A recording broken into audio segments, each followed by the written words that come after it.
All right, guys, welcome to another episode of Boxing Facts. I've never seen this dude cry, sad, or depressed. This guy is always on time. He's always happy. He helps others. When a kid looks like he needs help on his mid work or on his bag work, he always comes over and asks him, "Hey, man, you good?" So I don't even need to say his name. Welcome. Thank you. Talk to me. Who are you? My name's Bryan Moreno, 57 years old, from San Jose, California. Born and raised in San Jose, baby. Now I'm here in Sacramento. How was growing up in San Jose? Oh, hold on. First of all, what part? Well, I started off in the East, and I ended up being in the West. I moved to the West, and I stayed right there. But basically the whole San Jose, baby, all over. How was your experiences growing up in San Jose? San Jose was, growing up was the best. Like I said, I'm 57, I'm an OG in the game now in life, you know what I'm saying? So, growing up at 12 years old in San Jose, we had a lot of fun because we had the dance scene called popping. So the street dancing, that's what made it my journey a little bit more tougher, but easier at the same time. You'll understand later. Okay. Growing up in San Jose, was it pressure? Yeah. What kind of pressure? You got gangs, man. So growing up for me, I'm thankful that the street dance popping came in to my life because all we had was gangs. You know, in the beginning, in the early '80s, all you see is the raza, Chicanos, or other races doing their thing. So it was either go with one of those gangs or dancing. And when I got to junior high, I seen the dancing. I was like, so I ran with the dancing. Okay, so in what time did your name Money B come about? Money B didn't come until probably around late teens. Because, I was in the gangs. Now I left the dancing and went to gang banging and drug dealing and all that. What do you mean by gang banging? What you mean by that? I was in a gang, so, we did gang stuff. We literally... And this is back in the what? When you're 18, 19? Or Younger.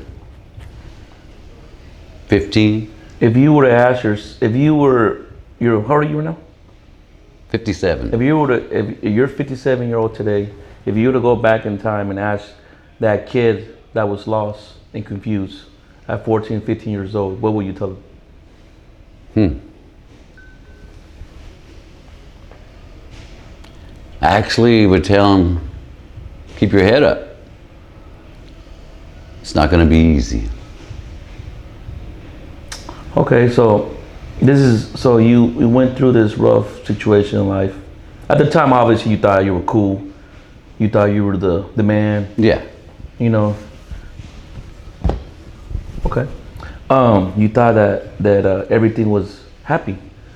Well, not really, because I'm describing what you're asking. You're asking what was I doing at that time. That's what I was doing.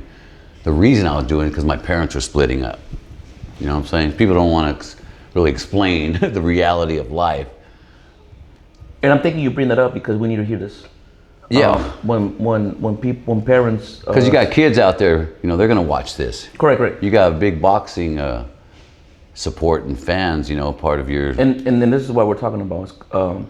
So a lot of people don't realize when a lot of these kids, when they go home, they have stories, and sometimes they don't come out and share.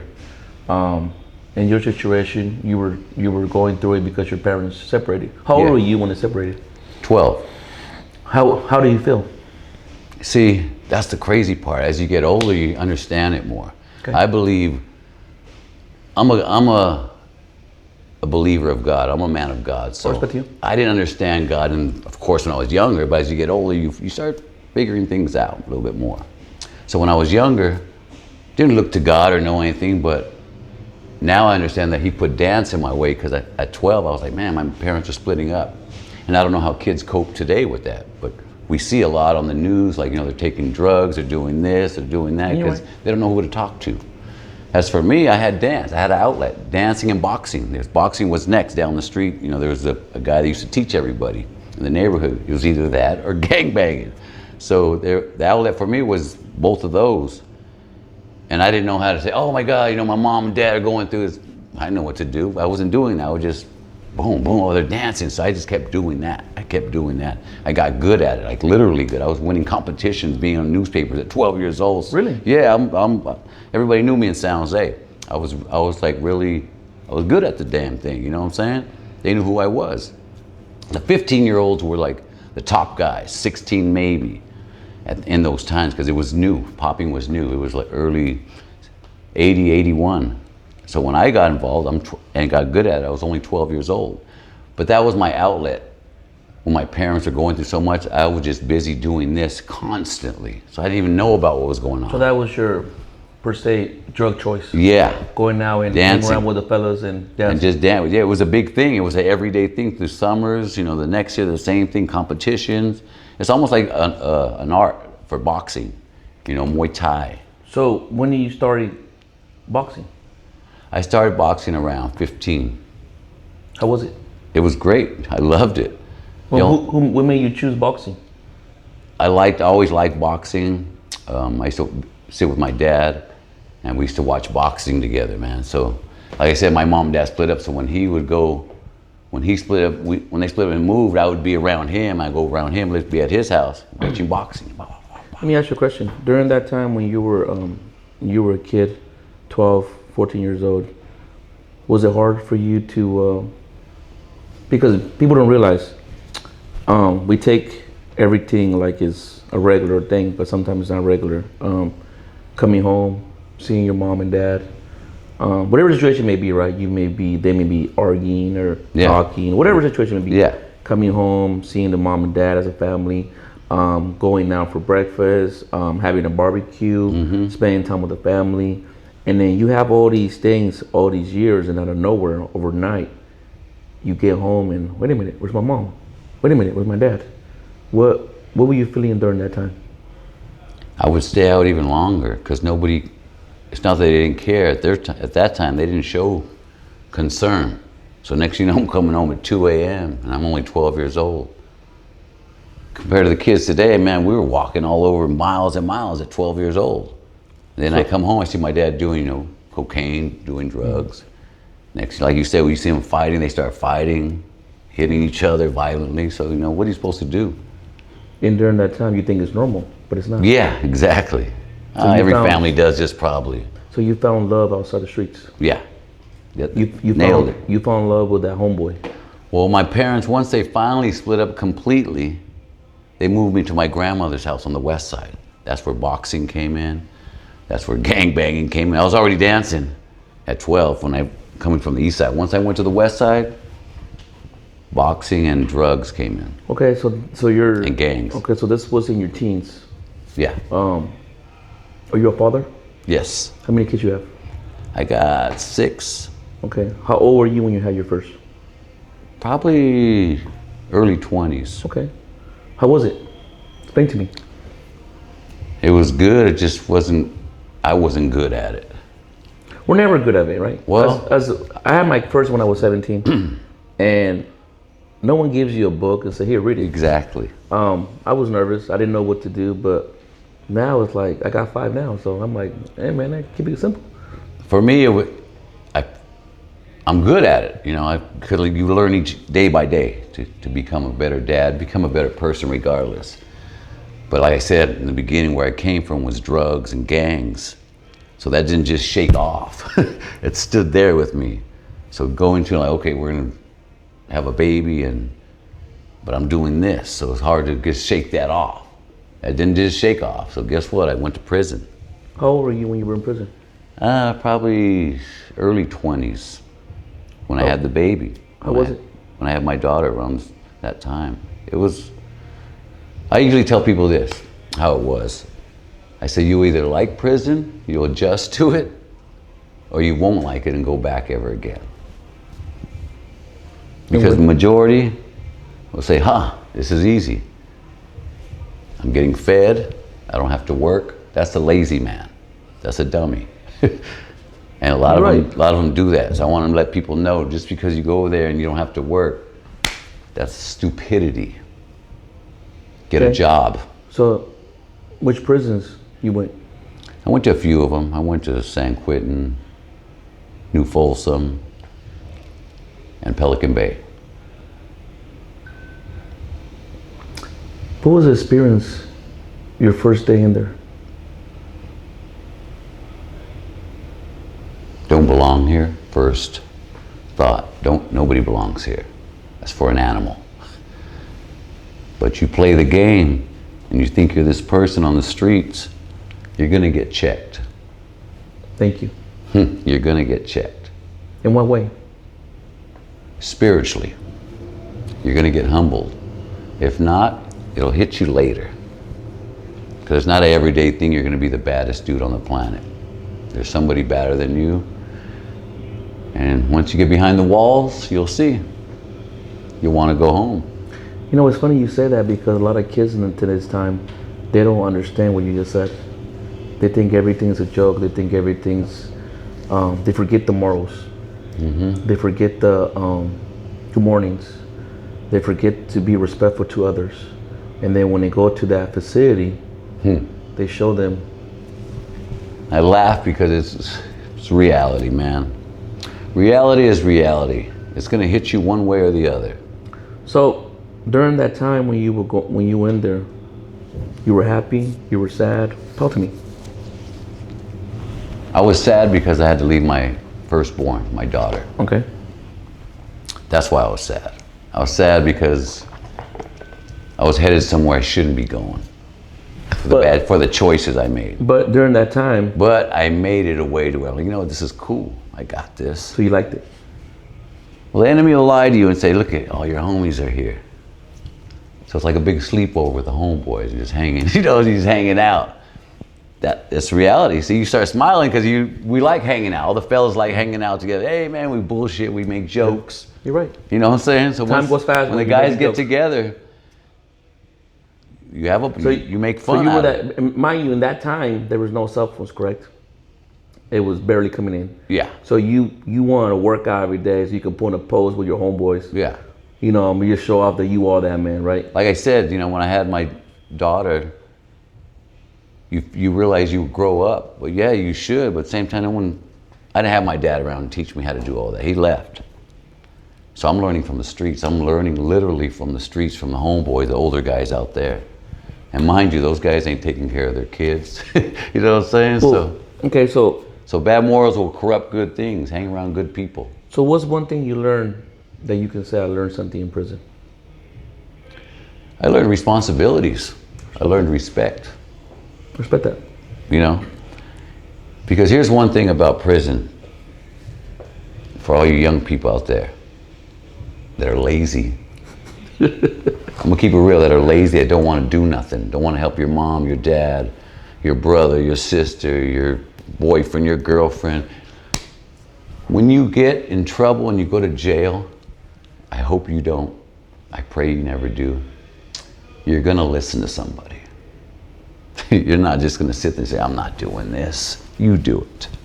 You do the dishes. No, you're not gonna do that when you get there. You're gonna do stuff. Yes, sir, okay. Excuse me, sir. CO, sir, excuse me. You're gonna have respect. You're gonna learn respect. So in there I learned a lot of respect. And what happened if you don't? It just gets worse. Put it that way, it'll get worse. And then that's the thing about these kids. They want to act bad, tough.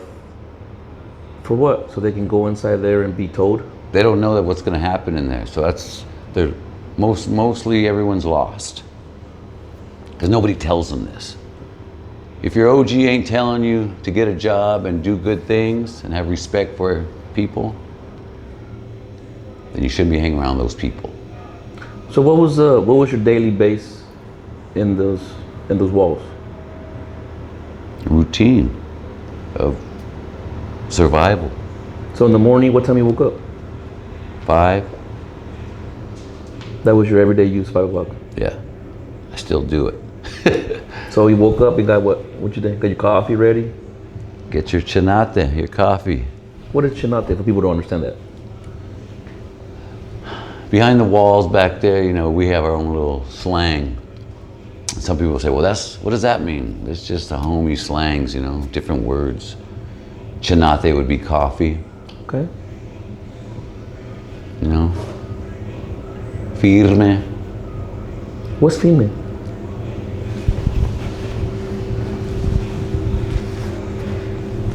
Dang, like that? Wow! You know what I'm saying? That's firme. Haven't heard that word in a while, but they're bringing it back. I think we should bring it back. Yeah. You know what I mean? And that's before the shower or after the shower?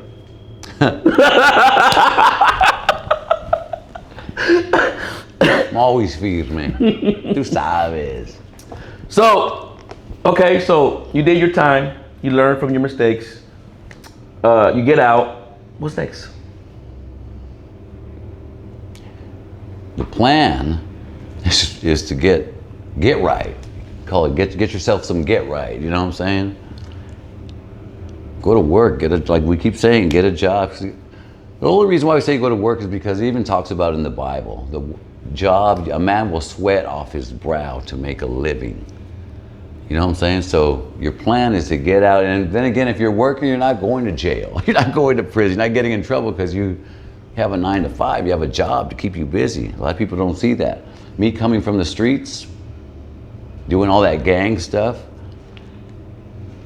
you don't see work as, they show you as that's bad. You know, like, oh, you don't need that, just chill with us. Nah. That's why I say work, and your time will be occupied more. But getting out of there, and my plan was just trying to get right, but it didn't work. So you went back. Yeah. How did it feel going back? Because when you leave, you got all these hopes. You talk to yourself, you talk to the homeboys, hey, I'm doing this, I'm doing that. When you go back, what's the feeling?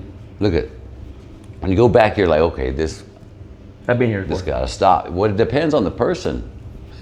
Like I said, some people are like, all right, no big deal, let's do this. Go home and do it again.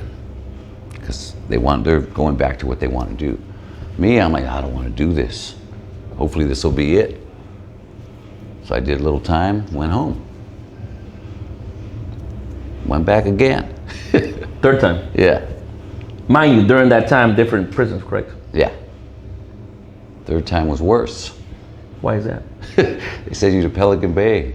It's not Disneyland. That's the hardest prison you've been through? Yeah. Why is it different than the rest? It just the name. You know, go look it up. Pelican Bay is a level 4 prison. How many years you served? I got 2 years for that time. That was my last term. Okay, so when you're in there, do you feel like you're tough because you made it to the big leagues? You gotta be tough. That was the big leagues. You got to. That was the World Cup. That was the Super Bowl. Yeah, exactly. Yeah, there you go. That was a Super Bowl right there. Like, okay, here we go. But like I said, look it up. That place it took 11 hours on a bus to get over there. I didn't sit like this on the bus. You did or you didn't? No. Why not? 11 hours. So how you sit? Like this. Shackles. Okay, 11 hours. 11 hours. During those 11 hours, what you thought? My mind was gone. I said, maybe we go over this cliff. The cliff was hundreds of feet down, ocean, water. It's funny when you said that this room got quiet. Reality again, my brothers. You know what I'm saying?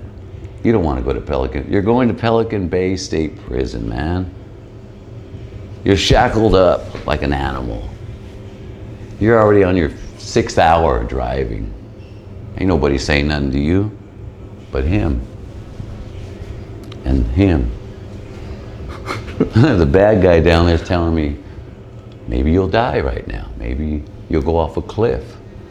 And I agreed with it. I said, yeah, that'll be cool. It's all mindset. Yeah. So you walk in there. No, before I even walk in there, we finally get there. And it's like like a nightmare, like a movie, like a movie. So when the doors opened from the bus, what you felt? Was there a breeze? Was it air? No, because over there it's super cold. It's not sunny. And but people don't understand. I believe Bettykin Bay is in the border between Oregon and California, correct? Mm-hmm. Okay.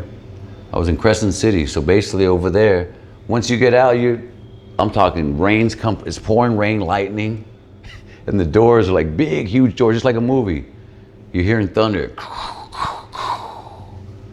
The doors start, all you hear is a big, the doors start opening. And while it's opening, lightning striking. This is what I got to see.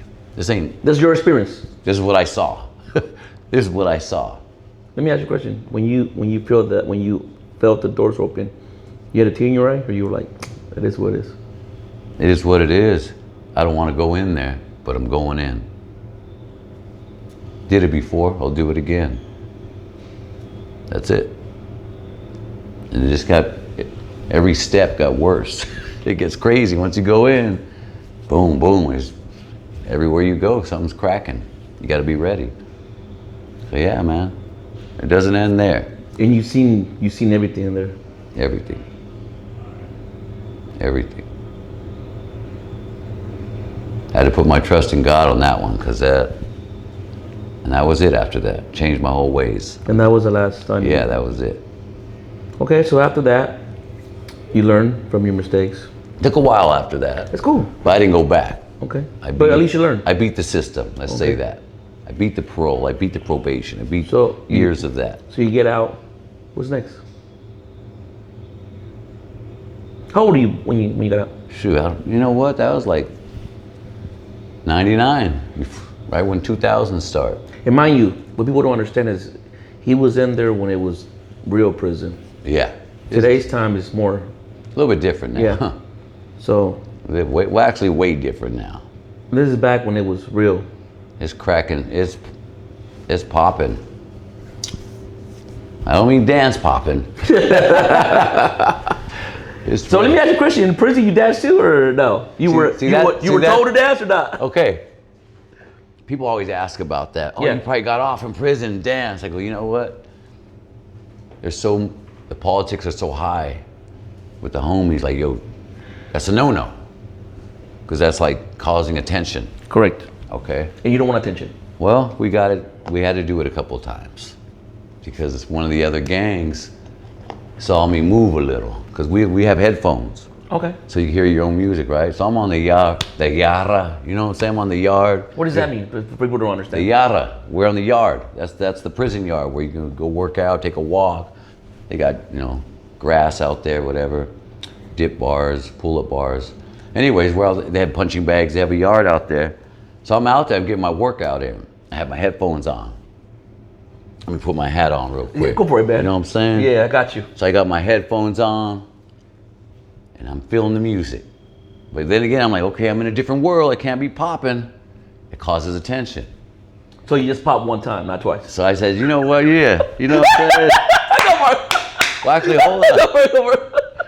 So I said, you know what? This song's too damn good. Boom, boom, boom, boom. That's it. Yeah. Just like that. That's it. And what happened after that? You dropped your hat? I went back to my workout. Started doing my dips. The brothers seen it. The Africanos, they seen it. The Crips. Remember, a lot of this dance comes from their culture. Correct. You know what I'm saying? It's from the brothers, man. Mad respect. So what happened? They ran up on me. They get a little wild, like, yo, they're getting excited, man. Yo, Money B, hell no, you get down, you pop. I go, no, relax. Now there's too much attention. They're around me like So now you're famous. No, I'm not famous. You're famous. Shit's about to pop off. I'm feeling it, but everyone's like, yo, you might get shot at, you know what I'm saying? Because you can't have that tension in a prison. Correct. Two colors going, hey, what's up? It's usually a fight. There's no happiness about nothing. So when you were during they got excited because I did that. So during that time, they knew who Money B was. Yeah, we all knew each other. And Okay. we associated, hey, how you doing, woo to woo. But once I did that, they were like, yo, you dance. Because it's boring. They want to see something. I go, no, shh. Keep it on the low, I don't do that. We saw you. Go call what's his name over here. Go get him. So now they're calling their people over. I guess there's dancers that they think could beat You know, me. and people don't understand. When you're in there, you meet a lot of smart people. Oh, top athletes, best singers, musicians. I've seen the top, the best. Basketball players, rappers, singers, you name it. Boxers, everybody was good in there. You know, wasting their talent. Your skills. Yeah. Wow. So you started your little clique dancing. No, I just. Hell no, man. No. He called his boys over, and all the homeboys, my homies, came running over, like, yo, what's going on? I go, hold on, I had to tell these guys, Relax. chill. Let me talk to my people. And they go, hey, we heard he was tripping. I go, no, I was just dance because I went like this, man. I'm a popper. I go, I'm really good at it. I had to say that because they're like, I didn't just do it. And they go, can you beat him? This is the homeboys. They go, can you beat him? I go, yeah, I know I can. Can you make us shine? I go, yeah, why? They go, well, if they let us do a little battle, will you do it? And would you beat him? I go, oh, man, I'll eat him up. They go, do it then. We're down with it. So all the we talked to the CO, the guard. He's all right, if it's going to be a clean thing, well, I'll let you guys do it. So Crips got all their dudes, got their dancer ready, Okay. and we set it up. We did a little battle there. Of course, I ate them up for breakfast. Mind you, what you just said, he's taking negative and turning to positive. Yes, Sometimes in life, you have to do that. Take the negative situation and make it positive. yes. It's like when you eat a soup and eat salt, add it. All you saw was smiles. Everybody was happy, you know what I'm saying? But yeah, Okay. So I got to dance in there one time. Were you nervous? No, because I got to bring out something I love to do. So it started from 1 pop to 10 pops. 10 pops. Boom, boom, boom, boom, boom, boom, boom, boom, boom, boom, boom. All 10. So now that you brought this up, I've never asked you this question, but who made that name Money B? Talk to me. You know what? It's been so long. I just remember my name's Bryan, you know? I was making money out there. I was doing my thing. So I'm like, yo, I'm Money B. And then everyone started saying, yo, you stole that name from Digital Underground. Tupac, and Money B. Right? They started. There's a guy named Money B. I go, no, this was before we ever heard of it. Digital Underground, any of those guys. Who was already doing this. So what's your goals from, so after you got off, you did your time, you got out, what made you move over here? Cheaper. Bay Area is too much money, man. Come on, it's Was the culture different? San Jose is one of the most expensive places to live in right now. Was the culture different? Same as over here, a little bit faster. San Jose's, they're moving. And it's harder too. Hotter over here. It's better now that I'm here, right? Of course. You had more girlfriends back then or now? Nah. Of course, that's back then. Who didn't? Back then. Yeah. But today's today. Now, when you came to Sacramento, you were still Freeman or you were just regular guy? What do you mean? Like, your Money B? Yeah, Or you people know. didn't know who you were here. Well, dancing, you know, I teach all over. When it comes to dancing, I teach all cities. Oh, I know that. So, yeah, I teach all over. So when I got here, they already knew. When they found out I was here, they were like, yo, can you do workshops? Can you teach at this class? So you have classes? Yeah, I respect that. yeah. What's the biggest class you had? It depends. Different countries. Hold on. What do you Because mean like in different China, I countries? did You go to China? everywhere. So you go in China with a hat and you tell them I'm Freeman? I put my hat on and say, yo, Money B's ready to go. Hey, I like that. Yes. What they say? So look at the dance, all this coming from the streets, the dance I learned, it's a gift, it's an art. Correct. Just like any Boxing, whatever you choose. anything, yeah. So your dance is an art, it's what you do with it. And you know, I got blessed to be good at it. So it picked up all over the world and they started asking the originals, the OGs that are still doing it at a high level, can you teach? Because they want that style. They want our culture. So I had the opportunity to go to China a couple of times, Singapore, And for people that Italy. don't know, you were happy doing this. Oh yeah. How did you even came to my gym? How did it start? Because I'm kind of worrying about you this time. Because boxing, like I said, boxing was part of me at a teenage time, okay? And the gang side, but the gang took over for the boxing. Correct. Okay. So I figured I'll leave that alone. So when I came over here, I was doing Muay Thai during COVID. Oh, okay. Because I have a friend who's a dancer. He's a b-boy. He trains at the Muay Thai gym, MTL. So I seen him, I go, hey man, I want to get in some boxing. He goes, no, it's not boxing, it's Muay Thai. It's like, all right, whatever, man, as long as I got a bag to hit. So I started going there. So what you say, as long as there's beam, boom, bomb, I can go. I'm good, yeah. Okay. So when after that, we kind of stopped going there. And I heard about you guys. New gym opening up. I think it was Daniel. Hitman. Hitman. You guys know that guy, right? Yeah. Well, he knows me, but go for it. He's probably sleeping right now. I guess, but yeah, go for it. Anyway, he told me about the gym, so I came over here and just kept checking you guys out. I had to keep coming. What's the first experience when you walk in that door? Some loud laugh. Some guy laughing really loud. I go, who is that? And I seen Gio, the bald guy, coming at me. Hey, welcome in. My favorite words. Welcome in. I'm still here. Why? You guys greet very well. You guys are loving. You guys care. And you show concern for people. And a lot of people forget that part. I told my wife, I said, you know what? I'm looking for another gym. I want to go back to boxing.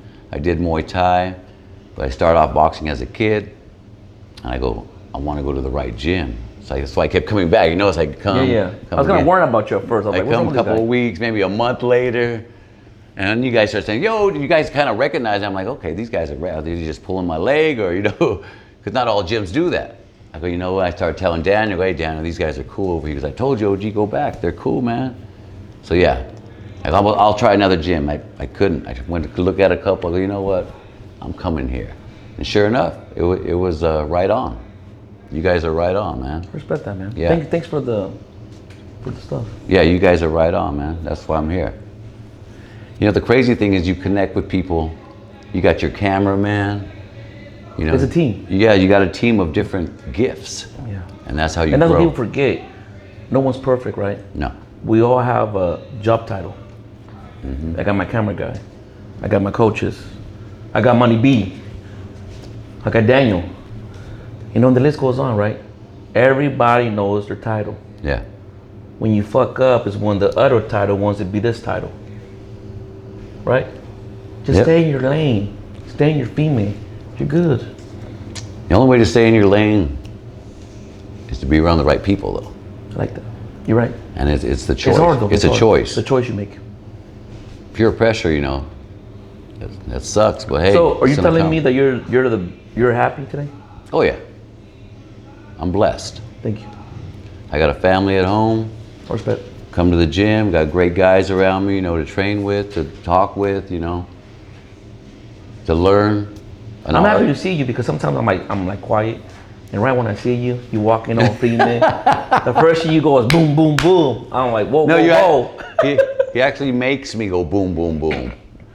I don't come in here and say, okay, guys, I'm gonna go boom, boom, boom. Nah, man, I come to the gym to get my train on, but I got the coach that, OG, hit a move on us.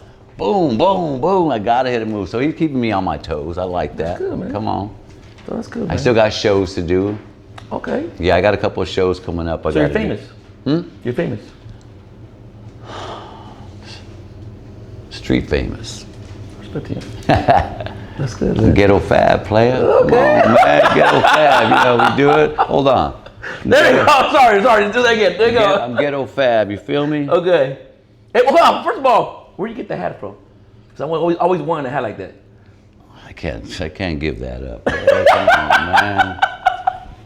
I can't have 100 money bees behind Yeah, me. man. You know, Boom, and that's the boom. thing about it. Everybody can wear shoes. Everybody can wear the clothes. If you don't know how to dress, go take a shower. Come on, man. How you dress, my boy? Take those pajamas off. So that's good, man. So now we know who you are. What is next for you? What's the next 2 to 3 years look like? You know what? Like I said, I'm working on my family right now. You know, just staying focused with my kids. You know, I got little ones, so I respect that. I got a couple kids that have autism. You know, so Okay. be aware of autism, you guys out there. You know, be nice to people. Like I said, we grow up different. I grew up on the streets. Wasn't used to be nice to everybody. You know what I'm saying? So you got to learn how to be nice to people, and I learn daily on the daily. You know. So you came from, hey fool, where you from, to good morning. Good morning. Where you from? How you doing, man? Nice to meet you. I like your shoes. You know what I'm saying? You gotta be nice, man. I'm a loving person, man. I care about everybody. You guys you know are, it. bro. Yeah, I like I the have vibe. a big heart, man. I care about people. I just don't like people that disrespect people, you know. The reason I box over here, just physically fit and to stay on my toes, you know. I got kids, so you gotta be ready at all times. That's how I look at it. You're right. That's good, man. Well, there we have it. Another great interview. I enjoy interview this guy, man. He always brings a light. You know, have you ever meet that person that always brings the sun out? This is the guy. And I'm thankful. And thanks for coming through. And God bless you, and hope many more good things will go your way. Yes, sir. Thank you, my boy. God bless you, man. Yeah. All right.